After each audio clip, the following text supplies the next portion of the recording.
Hello again, ladies and gentlemen. I'm Joe Hendy, the Android Authority app guy. After the intro, we'll be talking about the best apps of April 2013.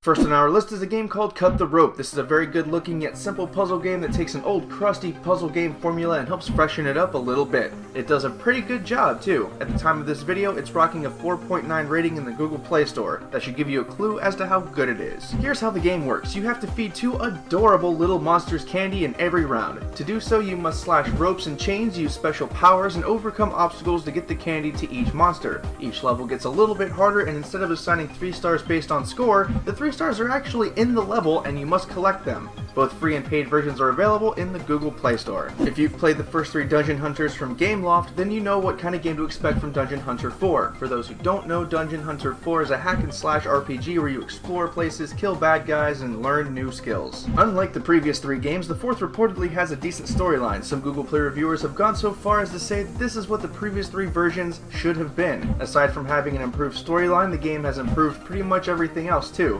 Graphics, controls, the works. If you want to get into a new dungeon crawling RPG, you could do much worse than Dungeon Hunter 4. FL Studio is among the most popular softwares that people use to make music. While it may not compare professionally to some things like GarageBand or Pro Tools, FL Studio has a solid set of features and is definitely more fun to play with for beginners. iOS has had a mobile version for a while, and now so does Android. It runs at a pretty hefty price tag of $19.99, but for that you get most of the FL Studio experience. The interface will be familiar to people who have used the software, but not overly difficult to learn if you've never used it before.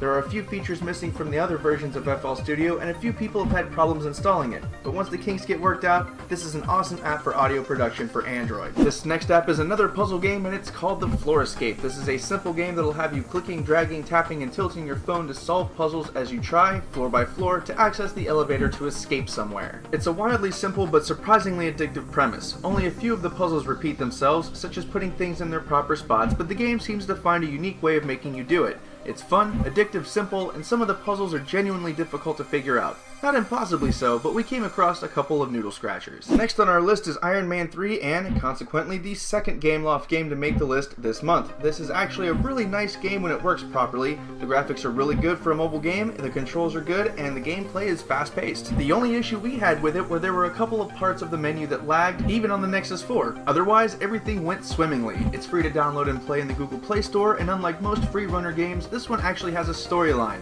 Who would have thought it? Ninja SMS is a unique SMS handling application that is really nice for people who text a whole bunch. Instead of notifications and having an app to open, Ninja SMS opens a small window whenever you get a text message. You then open the window, reply, close the window, and go back to whatever it was you were doing. This takes significantly less time than opening the texting app, replying, backing out of the text app, and then reopening the app you were running. So people who send a bunch of texts every day will find this pretty handy. In the main app, you can change things like the theme and who your favorite contacts are. The next app on our list is surprisingly popular for how simple it is, and it's called Split Camera for Instagram. It's a simple camera application that's meant to do just one thing: take split pictures for some unique shots for your social media sites. It's pretty simple to use, and you can really take some imaginative shots with it. The first thing you do is take a picture of something, then you take a picture of a second thing, and the app combines the two into a single picture. You can take a picture of the same thing from different angles or of different things. You can also share to social media sites that aren't Instagram. The last app on our list is one we're all familiar with, the venerable Swype application. True, this app has been available for a long time in various ways. OEMs pack it in as a stock keyboard on many phones, and getting the Swype beta isn't all that difficult. However, Swype is now finally available on the Google Play Store as a standalone application. That's right, no more hoops to jump through or any nonsense. You can now just go to the Google Play Store, download Swype for $1, and have it whenever you need it. This is especially great for people who want the official, stable Swype instead of the occasionally buggy beta version. The several-year-long wait is over. Swype is now available to all without exception. If you take a gander at our leaderboard, you can see how these apps stack up against one another. As usual, this isn't our personal ranking system. This is based on the ratings in the Google Play Store, which means this is how you, the consumer, rated them. There is no bias on our part. To check these apps out, we've put the links to all of them in the video description so you can check them out at your leisure. Once again, I'm Joe Hendy, the Android Authority app guy. Feel free to subscribe to our channel and check out the social media links in the video description.